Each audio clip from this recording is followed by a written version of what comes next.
16 number सवाल क्या है?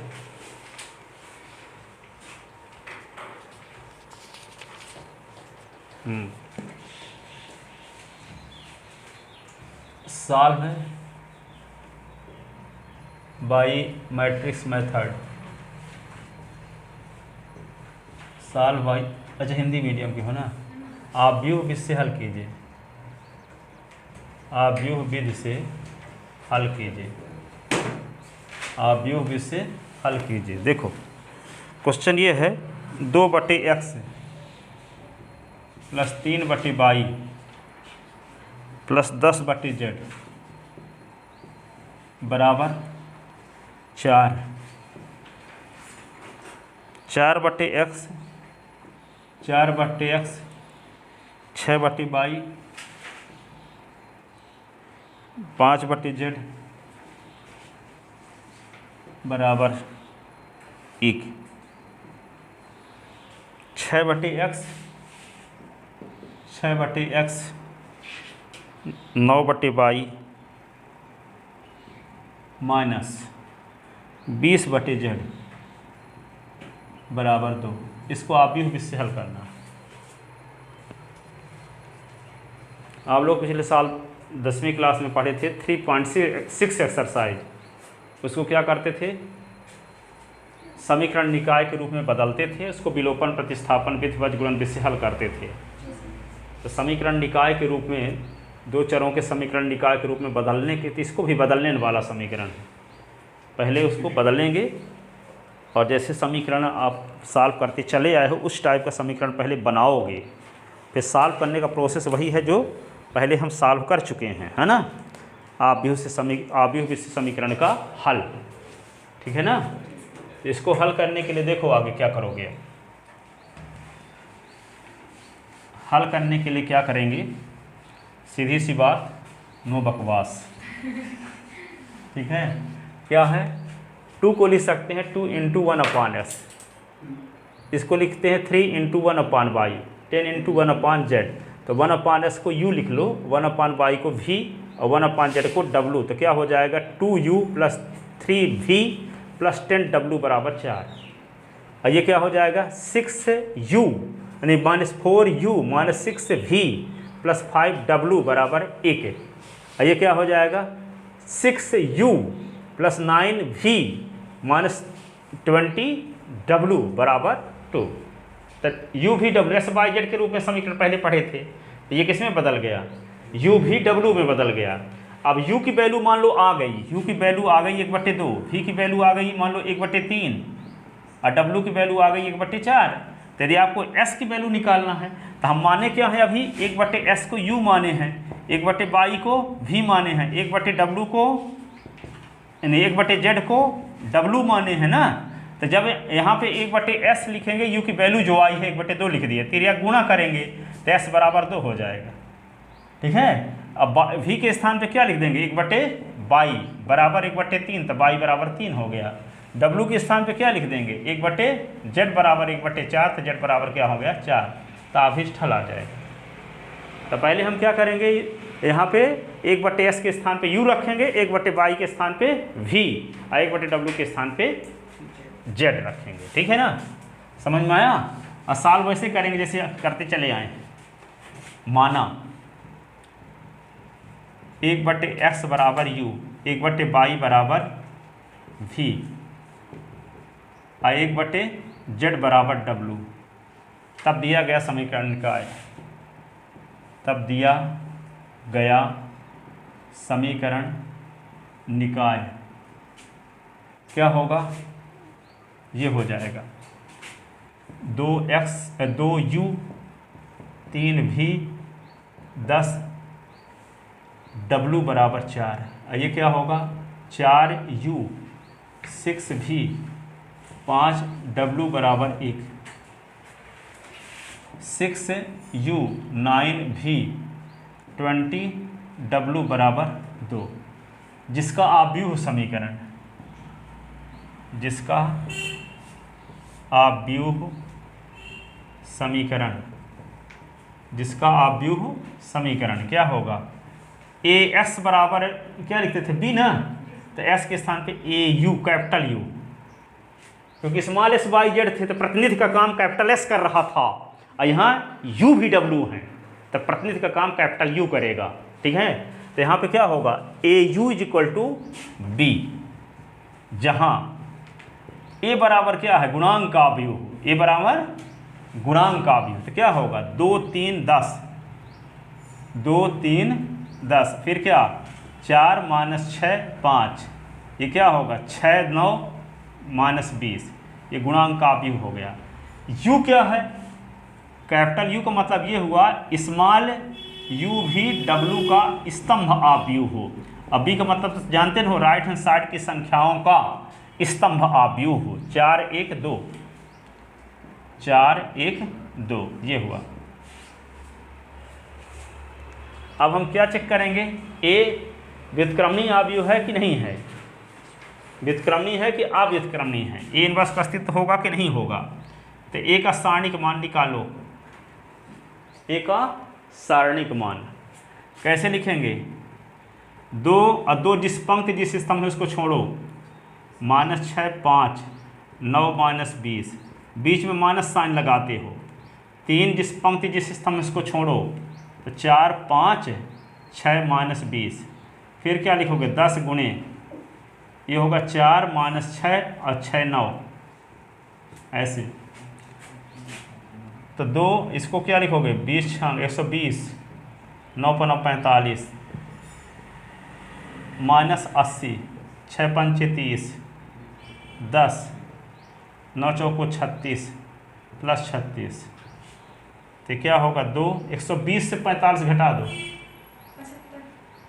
75, 3 80 30 110, 10 36 दूना 72, 75 दूना 150, 110 त्याई 330, 70 720, 720 330 150, सबको जोड़ो, 7 3 10 10 तो 50, 11 1200 आता है, इज नॉट इक्वल टू 0।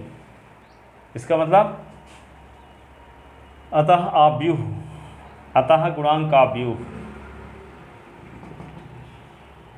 गुणांक का अवयव ए एक क्या है, व्युत्क्रमणीय अवयव है, इसलिए ए इनवर्स का अस्तित्व होगा, ए इनवर्स का अस्तित्व होगा। अब ए इनवर्स का अस्तित्व होगा तो क्या निकालना पड़ेगा, ईच एलिमेंट का कोफैक्टर, तो निकालो C11, C11 तो -1 की पावर 1 + 1, तो पॉजिटिव वैल्यू रहेगी, तो क्या आएगा -6 5 9 - 20, 120 - 9 45, तो 75 आएगा। ठीक है, C11 C12 निकालो तो क्या होगा, माइनस में वैल्यू और 1 2, ये है ना, इसको छोड़ो इसको छोड़ो, 4 5 6 - 20, 4 5 6 - 20, माइनस में रहेगा -20 चौक 80, 6 5 30, 110 माइनस में तो प्लस 110, C13 ये पॉजिटिव वैल्यू रहेगी, इसको छोड़ते हैं इसको छोड़ते हैं तो क्या आएगा, 4 - 6 6 9, 9 चौको 36 और 6 छांग 36, ये 72 हो गया। अब क्या निकालेंगे, C21, तो C21 जब निकालेंगे तो ये निगेटिव वैल्यू रहेगी, है ना, तो इसको छोड़ते हैं इसको छोड़ते हैं तो क्या आएगा, 3 10 3 10, इसको छोड़ दिए ना, इसको और इसको, 3 10 9 - 20, ये माइनस में रहेगा, अब 20 ત્યાં 60 और -90, 150 होगा तो प्लस 150। ठीक है, C22 निकालोगे तो पॉजिटिव वैल्यू रहेगी, इसको छोड़ो इसको छोड़ो, इसको छोड़ देने से बचेगा 2 10 6 - 20, 2 10 6 - 20। ठीक है, -40 और -40 -60 -100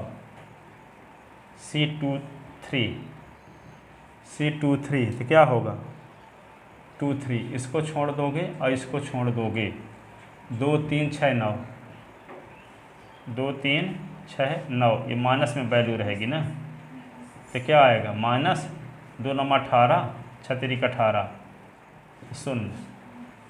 अब क्या निकालोगे C31, तो ये C31 पॉजिटिव वैल्यू रहेगी, इसको छोड़ दोगे इसको छोड़ दोगे, 3 10 -6 5, तो ये क्या होगा 3 5 15 और प्लस 10 छक्का 60, तो ये होगा 75। क्या फिर C32, तो ये निगेटिव वैल्यू रहेगी, इसको छोड़ोगे इसको छोड़ोगे, ठीक है, तो आए 2 10 4 5, 2 10 4 5, 2 पंचे 10, 4 10 चौको 40, तो -30 तो +30। अब C33 क्या लिखोगे, सब पॉजिटिव होगा ये, इसको छोड़ दोगे इसको छोड़ दोगे, तो क्या होगा 2 3 4 -6, 2 छक्का 12 -12, 4 4 12 -24।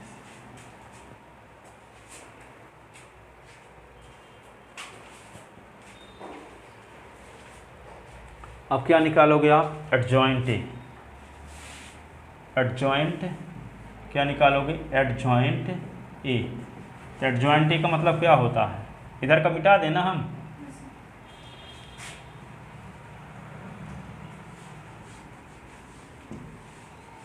एडजॉइंट ए निकालते हैं, तो क्या होगा C11 C12 C13 C21 C22 और C23 C31 C32 C33 का ट्रांसपोज मैट्रिक्स, ट्रांसपोज करोगे तो रो के एलिमेंट कॉलम में लिख दिए जाएंगे, C11 C12 C13 C21 C22 C23 C31 C32 C33 ऐसे, ठीक है। अब इन सब की वैल्यू रखो, इन सब की वैल्यू रखो, तो क्या होगा एडजॉइंट ए, इन सब की वैल्यू जब रखोगे C11 C12 C13 75 110 72, 75 110 72 ये हुआ, फिर 150 -100 0, 150 -100 0, 75 30 -24, 75 30 -24 ये हुआ, ठीक है। अब क्या करेंगे,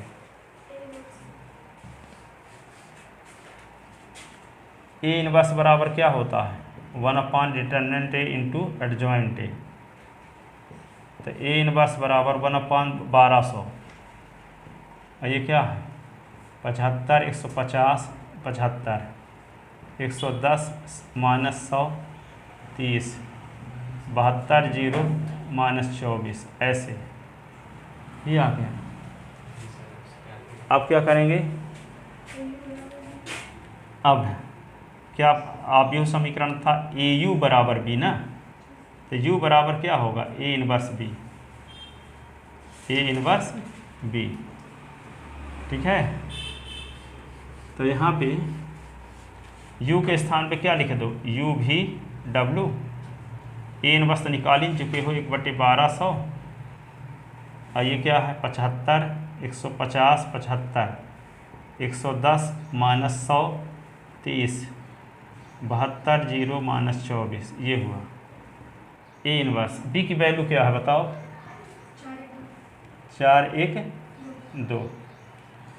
अब क्या करते हैं, दोनों अवयवों का गुणा करते हैं, तो 1/1200 पहली पंथ का गुणा पहले स्तंभ के साथ, तो 75 × 4 150 × 1 75 × 2, फिर क्या दूसरी पंथ का गुणा, तो 110 × 4 -100 × 1 30 × 2 72 × 4 0 × 1 -24 × 2 ऐसे, ये किसकी वैल्यू आ गई, यू भी डब्लू की, यू भी डब्लू की।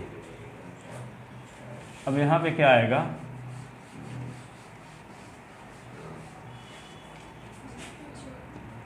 तो ये आएगा यहाँ पे यू भी डब्लू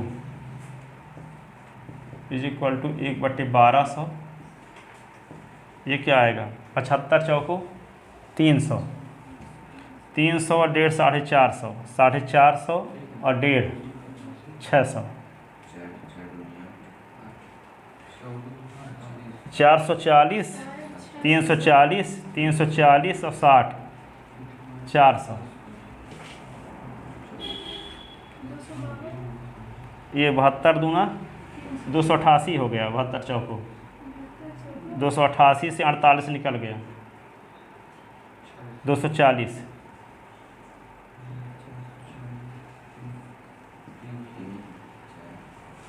ठीक है ना। तो यू भी डब्लू बराबर क्या होगा 600/1200, 400/1200, 240/1200, तो ये 2 जीरो, इस 2 जीरो ये कट गए, 1 जीरो कटा, तो क्या बचेगा यू भी डब्लू। तो यहाँ पे क्या होगा 6 1 कम 6 दूना 12, 1/2, 1/3, 24 5 120, 1/5, ये आया। तुलना करोगे तो क्या आएगा यू बराबर 1/2, भी बराबर 1/3, डब्लू बराबर 1/5, यही आंसर ना लिख देना। अब हम क्या माने थे 1/s बराबर यू माने थे, 1/s बराबर यू का मान क्या आ चुका 1/2, तो s बराबर 2, 1/y बराबर भी माने थे, तो 1/y बराबर भी की वैल्यू 1/3, तो y बराबर 3, 1/z बराबर w माने थे, तो 1/z बराबर w का मान 1/5, तो z बराबर 5। हेंस रिक्वायर्ड सोल्यूशन आता है अभीष्ट हल, अभीष्ट हल क्या हुआ x बराबर 2, y बराबर 3, z बराबर 5, ये आंसर है। अब सही सही लगाए हो तो कहीं गलती, आंसर आ गए सही सही, अब कहीं गलती किए होते तो s का मान 75/81 आता, y का मान 53/54, ऐसे कुछ उटपटांग।